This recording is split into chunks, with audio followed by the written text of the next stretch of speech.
జై శ్రీరామ్. భారత్ మాతాకి జై.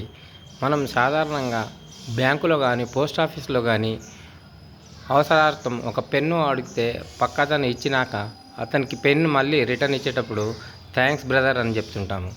అలాగే ఆడపడుచులు, మన ఆడవాళ్ళు పక్కింట్లో చిన్న ఉల్లిపాయ కానీ కరివేపాకు కానీ అడుక్కున్నా థ్యాంక్స్ వదినా అని చెప్పుకుంటుంటారు.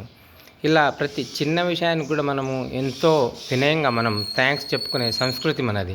మరి మనకు అనేక సంక్షేమ పథకాలు, అనేక విధాలుగా భారతదేశాన్ని అభివృద్ధి పథంలో నడిపిస్తున్న మన ప్రియతమ నాయకుడు, మన ప్రధాని శ్రీ నరేంద్ర మోడీ గారు హైదరాబాద్ వచ్చేస్తున్న సందర్భంగా ప్రతి ఒక్కరూ అతనికి కనీసం మన వంతు, మన తరఫున థ్యాంక్స్ చెప్పినట్టుగా మనము ఆయన దగ్గర ఆ బహిరంగ సభకు అటెండ్ అయ్యి మనకు తోచిన విధంగా చిన్న ఉడతా సహాయంలాగా మనం థ్యాంక్స్ చెప్పుకుందాము.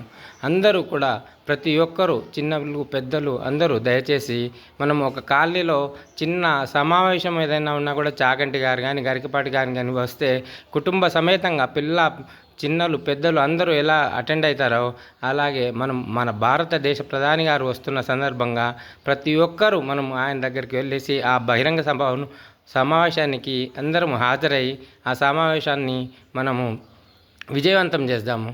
మీరు ఒక్కటి గుర్తుపెట్టుకోండి, ప్రపంచ దేశాలన్నీ కూడా ఎవరు కొడితే దిమ్మ తిరిగి మైండ్ బ్లాక్ అవుతుందో వారే మోడీ అని చెప్పి ప్రపంచ దేశ నాయకులు కూడా అందరూ గ్రహించారు. మన భారతదేశాన్ని ప్రపంచంలో 3వ అతిపెద్ద ఆర్థిక వ్యవస్థలాగా తీర్చిదిద్దిన మన ప్రియతమ భారత ప్రధాని శ్రీ నరేంద్ర మోడీ గారు రేపు అంటే మే 10వ తారీఖు నాడు సాయంత్రం 3 గంటలకు పరేడ్ గ్రౌండ్స్లో, సికింద్రాబాద్ పరేడ్ గ్రౌండ్స్లో బహిరంగ సభ జరుగుతుంది. దయచేసి పిల్లలు పెద్దలు ప్రతి ఒక్కరూ ఈ సమావేశానికి హాజరై ఈ సభను విజయవంతం చేయగలరని మనస్పూర్వకంగా కోరుకుంటున్నాను.